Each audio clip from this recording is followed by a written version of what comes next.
جب سیدنا عمر رضی اللہ تعالیٰ عنہ کو ابو العلو فیروز مجوسی نے نیزہ مارا تو آپ صلی اللہ علیہ وسلم کو دودھ پلایا گیا جو پسلوں کی طرف سے نکل گیا۔ طبیب نے کہا، اے امیر المومنین، وصیت کر دیجئے، اس لیے کہ آپ مزید زندہ نہیں رہ سکتے۔ حضرت سیدنا عمر رضی اللہ تعالیٰ عنہ نے اپنے بیٹے عبداللہ کو بلایا اور کہا، میرے پاس حذیفہ بن یمان کو لاؤ۔ حذیفہ بن یمان وہ صحابی تھے جن کو رسول اللہ صلی اللہ علیہ وسلم نے منافقین کے ناموں کی لسٹ بتائی تھی، جن کو اللہ کے رسول اور حذیفہ کے علاوہ کوئی نہ جانتا تھا۔ حذیفہ رضی اللہ تعالیٰ عنہ حاضر ہوئے تو امیر المومنین سیدنا عمر رضی اللہ تعالیٰ عنہ گویا ہوئے جبکہ خون ان کی پسلیوں سے رس رہا تھا۔ حذیفہ، میں تجھے اللہ کی قسم دیتا ہوں، یا رسول اللہ صلی اللہ علیہ وسلم نے میرا نام منافقین میں لیا ہے یا نہیں؟ حذیفہ رضی اللہ عنہ روتے ہوئے کہنے لگے، اے امیر المومنین، یہ میرے پاس رسول اللہ کا راز ہے، میں اس کو مرتے دم تک کسی کو نہیں بتا سکتا۔ سیدنا عمر رضی اللہ تعالیٰ عنہ کہنے لگے، حذیفہ، بلا شبہ یہ رسول اللہ کا راز ہے، بس مجھے اتنا بتا دیجیے کہ رسول اللہ نے میرا نام منافقین کے جدول میں شمار کیا ہے یا نہیں؟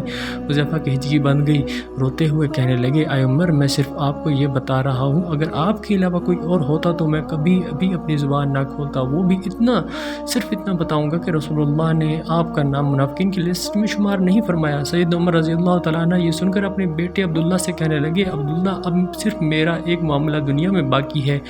جسر جان اثار کہنے لگا، ابا جان بتائیے وہ کون سا معاملہ ہے؟ سیدنا عمر رضی اللہ تعالیٰ عنہ گویا ہوئے، اے بیٹا، میں رسول اللہ اور ابو بکر رضی اللہ عنہ کے پہلو میں دفن ہونا چاہتا ہوں۔ اے میرے بیٹے، ام المومنین عائشہ رضی اللہ تعالیٰ عنہ کے پاس جاؤ اور ان سے اجازت طلب کرو کہ عمر اپنے ساتھیوں کے پہلو میں دفن ہونا چاہتا ہے۔ ہاں بیٹا، عائشہ رضی اللہ تعالیٰ عنہ کو یہ کہنا کہ امیر المومنین کا حکم ہے، بلکہ کہنا کہ آپ کا بیٹا عمر آپ سے درخواست کا گزار ہے۔ ام المومنین عائشہ رضی اللہ تعالیٰ عنہ کہنے لگی، میں نے یہ جگہ اپنی قبر کے لیے مختصر کر رکھی تھی، لیکن آج میں عمر کے لیے اس سے دستبردار ہوتی ہوں۔ عبداللہ مطمئن لوٹے اور اپنے ابا جان کو اجازت کا بتایا۔ سیدنا عمر رضی اللہ تعالیٰ عنہ یہ سن کر اپنے رخسار کو زمین پر رکھ دیا۔ اداب فرزندی سے معمور بیٹا آگے بڑھا اور باپ کے چہرے کو اپنی گود میں رکھ لیا۔ باپ نے بیٹے کی طرف دیکھا اور کہا، اس پیشانی کو زمین سے کیوں اٹھایا؟ اس چہرے کو زمین پر واپس رکھ دو، ہلاکت ہوگی عمر کے لیے اگر اس کے رب نے اس کو قیامت کے دن معاف نہ کیا۔